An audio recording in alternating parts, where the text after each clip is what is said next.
Hello everyone, welcome to my channel. और बताइए कैसे हैं आप सब। तो मैंने आपके साथ सुगम की स्टोरी शेयर की थी कि सुगम कैसे सुमन बने और उनकी लाइफ में क्या क्या हुआ। उनकी स्टोरी के 2 पार्ट मैं आप लोगों के साथ शेयर कर चुकी हूँ और आज फाइनल थर्ड पार्ट मैं आपके साथ शेयर करूंगी कि परमानेंट उनकी लाइफ में क्या उन्होंने डिसीजन लिया, क्या वो परमानेंट क्रॉस ड्रेसर बन गए या फिर उनकी लाइफ चेंज हो गई। तो चलिए अभी वीडियो को ज्यादा लंबा नहीं करते हैं, स्टार्ट करते हैं, आपको आगे की स्टोरी सुनाते हैं।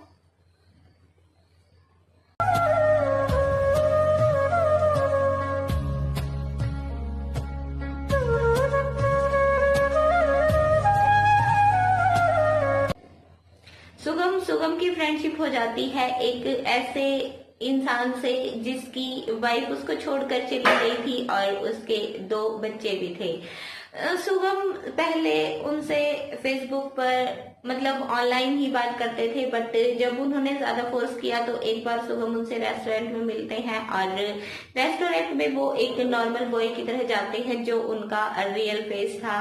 उन्होंने कोई क्रॉस ड्रेसिंग नहीं की होती, मतलब फीमेल वाला जो लुक है वो नहीं लिया होता, बिकॉज सुगम एक सीक्रेट क्रॉस ड्रेसर थे। बट फेसबुक पर जो उन्होंने आईडी बना रखी थी वो एक सीडी बॉय वाली थी। तो रेस्टोरेंट में मिलते हैं और उसके बाद फिर सुगम आ जाते हैं घर पर। होता है ना, एक बार मिलने के बाद थोड़ा सा फर्क पड़ जाता है, दोनों की बातचीत है वो थोड़ी सी ज्यादा ओपन हो गई थी। तो वो जो आदमी था वो सुगम को बोलता है कि मैं तुमसे एक बार घर पर मिलना चाहता हूँ और घर पर मैं तुम्हें एक गर्ल के लुक में देखना चाहता हूँ। तो सुगम पहले तो उसको मना करते हैं, बट बार बार उसके बोलने पर उसको हाँ बोल देते हैं और उनको अपने रूम पर बुला लेते हैं कि ठीक है आप मेरे रूम पर आ जाइए। वो आदमी सुगम के रूम पर चला जाता है और वहां पर सुगम ने लेडीज ड्रेसिंग की होती है, गर्ल्स ड्रेसिंग की होती है। सुगम एक लेडी की तरह तैयार हुए होते हैं। तो वो आदमी सुगम को देखकर बहुत खुश होता है और वो उसकी तरफ अट्रैक्ट हो जाता है कि ये एक लड़की की तरह मतलब इतना अच्छा दिख रहा है। तो सुगम और उसकी जो बातें हैं वो होती हैं, सुगम उसको चाय वाय बनाकर पिलाते हैं, दोनों काफी देर तक बातचीत करते हैं। उसके बाद वो आदमी अपने घर चला जाता है और सुगम वहीं पर रह जाते हैं। बट बाद में जब उनकी बात होती है तो वो आदमी उसको बोलता है कि तुम मेरे घर पर रह सकते हो और मेरे बच्चों की केयर कर सकते हो। देखो मेरी वाइफ मेरे यहाँ नहीं है, वो मुझे छोड़कर चली गई है, तो मुझे एक अपने बच्चों के लिए केयर टेकर की जरूरत है और तुम मेरी वाइफ बनकर मेरे घर पर रह सकते हो। सुगम ये चीज सोचते हैं कि क्या उनको ऐसा करना चाहिए। तो सुगम इस बात को मान जाते हैं कि ठीक है मैं उनके साथ वहां पर रहने के लिए चला जाता हूँ।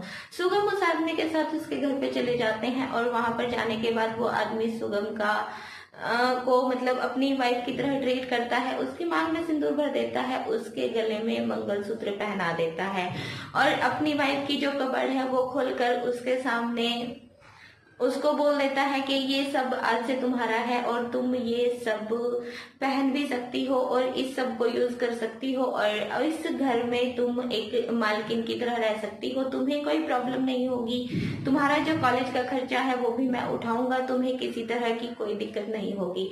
सुगम खुश हो जाते हैं, सुगम उसके साथ हैप्पीली रहने लगते हैं। सुगम की जो लाइफ है वो वहां पर एक हाउसवाइफ की थी, बट वो कॉलेज एक नॉर्मल बॉय बनकर जाते थे और धीरे धीरे देखिए जब एक ही घर में रहते हैं और वो आदमी सुगम को अपनी वाइफ की तरह ट्रीट करता था तो वो उससे फिजिकली होने की भी कोशिश करता था। तो सुगम पहले तो उसको टालते रहे, बट जब एक आदमी आपका बिना किसी मतलब के कोई खर्चा उठा रहा है, आपको अपने घर में रख रहा है, आपकी मांग में सिंदूर भर रहा है, आपके सारे शौक पूरे कर रहा है, तो वो ऐसे मानने वाला नहीं है। धीरे धीरे दोनों के फिजिकल रिलेशन भी हो जाते हैं। सुगम बोलते हैं कि मुझे स्टार्टिंग में बहुत प्रॉब्लम होती थी, बट धीरे धीरे जैसे होता है कि हाँ मुझे आदत पड़ गई थी। उनके घर में एक मेड आती थी जो सुगम के बारे में सब कुछ जानती थी कि सुगम एक लड़का है, वो एक रियल लड़की नहीं है और उसने ही सुगम को साड़ी वगैरह पहनना भी सिखाया था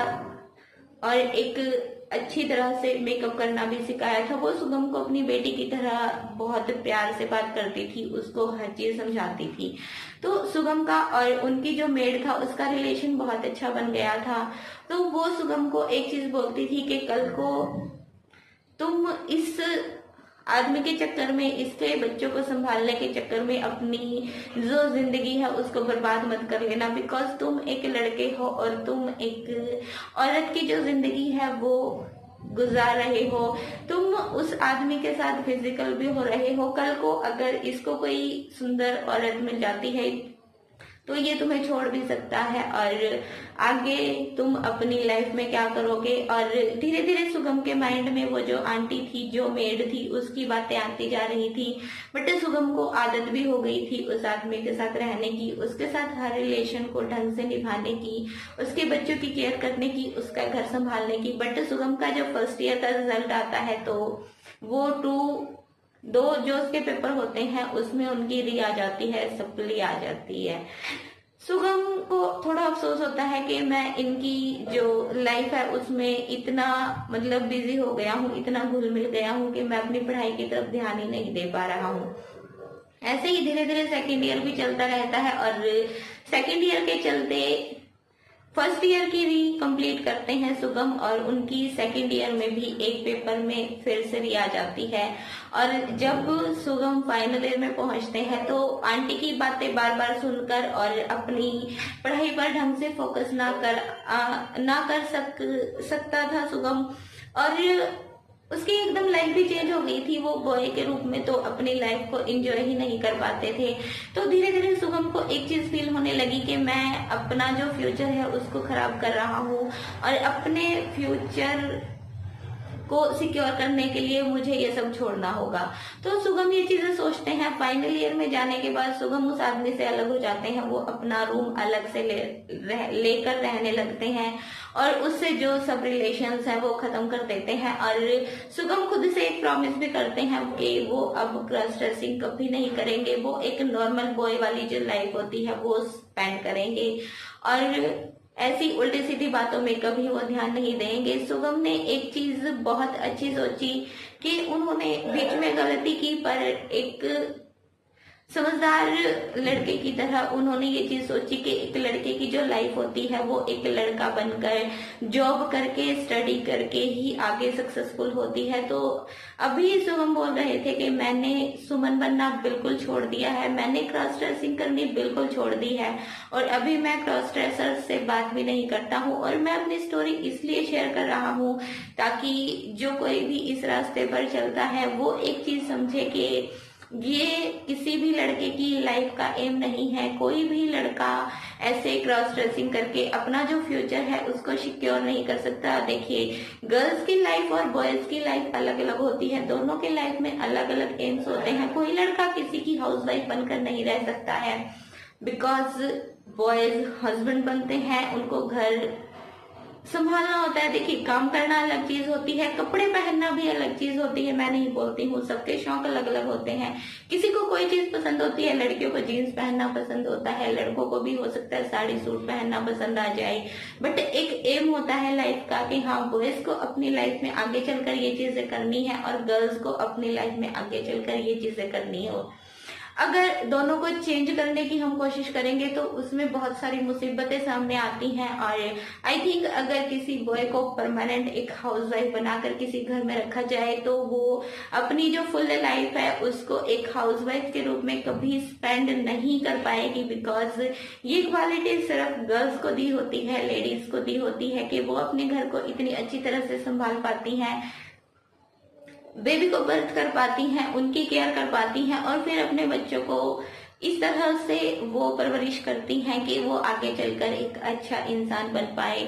बॉयज का काम अलग ही होता है, और कोई होता है कि हाँ भाई 100 में से एक इंसान ऐसा कर सकता है कि वो किसी लेडी का जो प्रॉपर काम है वो कर सकता है, बट सबके बस की बात ये नहीं होती है। तो ये थी सुगम की स्टोरी सुमन बनने की, और कैसे सुमन बनकर उन्होंने अपनी लाइफ में इतने उतार चढ़ाव देखे, इतना कुछ किया, और उसके बाद वो वापस एक नॉर्मल बॉय की लाइफ जीने लगे। और अभी उन्होंने 3 साल से क्रॉस ड्रेसिंग बिल्कुल नहीं की है और एक वो नॉर्मल लड़के की जो लाइफ है वो स्पेंड कर रहे हैं। आपको स्टोरी कैसी लगी एक कमेंट बॉक्स में बताइएगा।